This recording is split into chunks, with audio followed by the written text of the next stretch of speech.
नमस्कार, मैं मीना गुप्ता आप सभी का स्वागत करती हूँ आपके अपने चैनल में। जैसा कि आप जानते हैं, साईं जीवनमाला आज प्रगति के पथ पर अग्रसर है। इसका श्रेय आप सभी साईं भक्तों एवं बड़े बुजुर्गों को जाता है। साईं प्रभु कहते हैं, जो इस मस्जिद की सीढ़ी चढ़ता है उसे जीवन पर्यंत कोई भी दुख नहीं होता है। चिंता न करो, यह उदी लेकर उस रोग ग्रसित स्थान पर लगाओ। ईश्वर पर विश्वास रखो, वह सप्ताह के अंत में पूर्ण स्वस्थ हो जाएगा। अर्थात जो भी भक्त कष्टों से घिरा हुआ है, एक सप्ताह गुरुवार से गुरुवार तक कोई भी कष्ट यदि उसके जीवन में आता है तो वह साईंनाथ ही उसे दूर कर सकते हैं। बस उन्हें साईं चरित का अध्ययन करना है। हर गुरुवार से लेके एक दूसरे गुरुवार तक पूर्ण रूप से साईं चरित का अध्याय पूर्ण करें। साईं जी आपके जीवन के हर कष्ट दूर कर देंगे। बस इसके लिए आपको विश्वास होना चाहिए, तो साईं हर कष्ट से मुक्ति दिला देंगे। साईं के दरबार सभी हाथ फैलाए खुशियों की भीख मांगते हैं। साईं के दरबार सभी हाथ फैलाए खुशियों की भीख मांगते हैं। साईं सब पे इनायत करते हैं। साईं सब पे इनायत करते हैं। आए जो संकट तो सबकी हिफाजत करते हैं।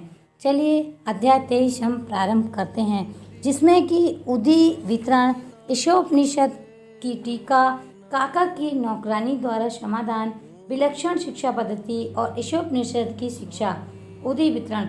श्री साईं बाबा मस्जिद से बाहर आकर एक किनारे खड़े होकर बड़ी करुणा तथा प्रेम के साथ भक्तों में उदी वितरित करते थे। भक्तगण भी उनके समक्ष खड़े होकर उनकी ओर निहार कर चरण छूते और उदी वितरण का आनंद लेते थे। बाबा दोनों हाथों से भक्तों को उदी देते और अपने हाथ से उनके मस्तक पर उदी का टीका लगाते थे। ईशोपनिषद की टीका। एक बार दासगणों ने ओवी छंदों में अनुवाद तो किया, परंतु उसके सार तत्व को ग्रहण न कर सकने के कारण उन्हें अपने कार्य में संतोष न हुआ। इस प्रकार असंतुष्ट होकर उन्होंने अन्य विद्वानों से शंका निवारणार्थ परामर्श और वाद विवाद भी किया, परंतु समस्या पूर्ववत जटिल ही बनी रही और संतोषजनक भावार्थ करने में कोई भी सफल न हो सका। इसी कारण श्री दासगणों बहुत ही असंतुष्ट हुए।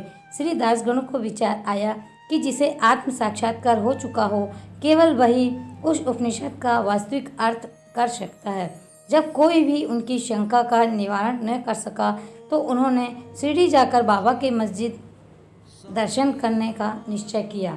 जब उन्हें शिरडी जाने का शुभ अवसर प्राप्त हुआ तो उन्होंने बाबा से भेंट की और चरण वंदना करने के पश्चात उपनिषद में आई हुई कठिनाइयाँ उनके समक्ष रखकर उनके हल करने की प्रार्थना की।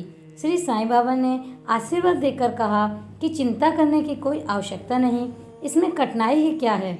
जब तुम लौटोगे तो विरले पार्ला में काका दीक्षित की नौकरानी तुम्हारी शंका का निवारण कर देगी। उपस्थित लोगों ने जब ये वचन सुने तो वे सोचने लगे कि बाबा केवल विनोद ही कर रहे हैं और कहने लगे कि क्या एक अशिक्षित नौकरानी भी ऐसी जटिल समस्या हल कर सकती है। परंतु दासगणों को तो पूर्ण विश्वास था कि बाबा के वचन कभी असत्य नहीं हो सकते, क्योंकि बाबा के वचन तो साक्षात ब्रह्मा वाक्य हैं। काका की नौकरानी द्वारा समाधान। बाबा के पूर्ण विश्वास करके शिरडी में विलेपार्ला बम्बई के उपनगर में पहुंचकर काका दीक्षित के यहाँ ठहरे। दूसरे दिन दासगणु सुबह की मीठी नींद का आनंद ले रहे थे, तभी उन्हें एक निर्धन बालिका के सुंदर गीत का स्पष्ट और मधुर स्वर सुनाई पड़ा। गीत का मुख्य विषय था,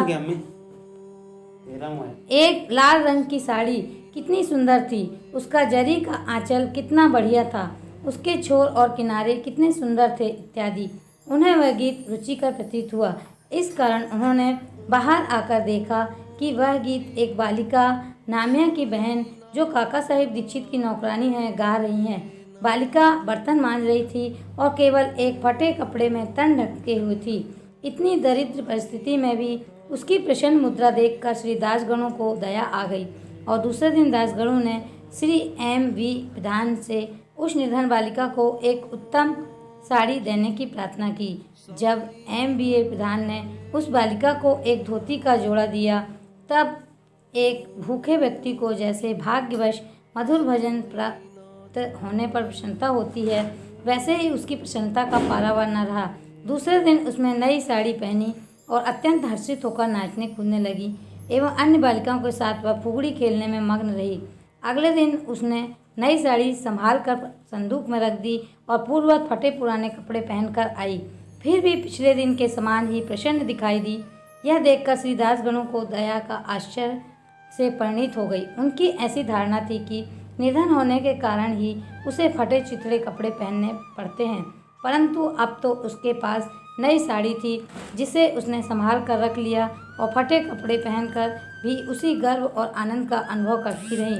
उसके मुख पर दुख और सुख का अनुभव केवल मानसिक स्थिति पर निर्भर है। इस घटना पर गूढ़ विचार करने के पश्चात वे इस निष्कर्ष पर पहुँचे कि जो कुछ पास है उसी में संतुष्ट रहना चाहिए। विलक्षण शिक्षा पद्धति।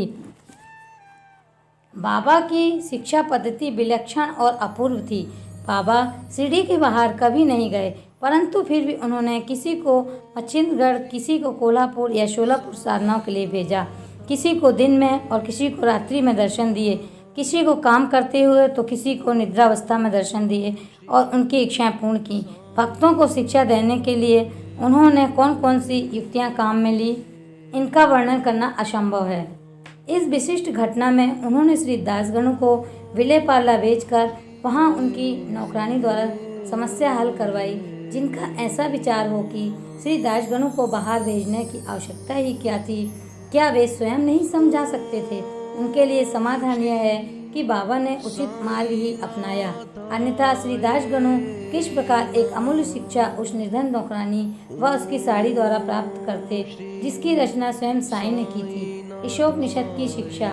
ईशोपनिषद की मुख्य दैन नीति शास्त्र संबंधी उपदेश है। हर्ष की बात है कि इस उपनिषद को नीति निश्चित रूप में आध्यात्मिक विषयों पर आधारित है, जिसका इसमें बृहद रूप में वर्णन किया गया है। उपनिषद का प्रारंभ ही यहीं से होता है कि समस्त वस्तुएं ईश्वर से ओतप्रोत हैं। यह आत्मविश्वास स्थिति का भी एक उप सिद्धांत है और जो नीति संबंधी उपदेश उसमें ग्रहण करने योग्य है वह यह है कि जो कुछ ईश कृपा से प्राप्त है उसमें ही संतुष्ट रहना चाहिए और दृढ़ भावना रखनी चाहिए कि ईश्वर ही सर्वशक्तिमान है, इसलिए जो कुछ उसने दिया है वही हमारे लिए उपयुक्त है। यह भी उसमें प्राकृतिक रूप से वर्णित है कि पराय धन की तृष्णा की प्रवृत्ति को रोकना चाहिए। चरित्र संबंधी द्वितीय उपदेश यह है कि कर्तव्य को ईश्वर इच्छा समझते हुए जीवन व्यतीत करना चाहिए, विशेषतः उन कर्मों को जिनको शास्त्र में वर्णित किया गया है।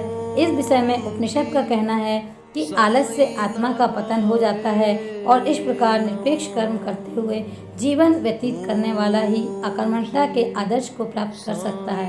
अंत में कहा है कि जो सब प्राणियों को अपना ही आत्मस्वरूप समझता है तथा जिसे समस्त प्राणी और पदार्थ आत्मस्वरूप हो चुके हैं, उसमें मोह कैसे उत्पन्न हो सकता है? ऐसे व्यक्ति को दुख का कोई कारण नहीं हो सकता। सभी जीवों में आत्मदर्शन न कर सकने के कारण ही शोक, मोह और दुखों की वृद्धि होती है। आज हमने आपको साईं चरित्र का अध्याय 23 बतलाया है। अगले अध्याय में हम 24 अध्याय का पूर्ण विवरण आपके समक्ष प्रस्तुत करेंगे। तब तक के लिए ओम साईं राम, ओम साईं राम, ओम साईं राम।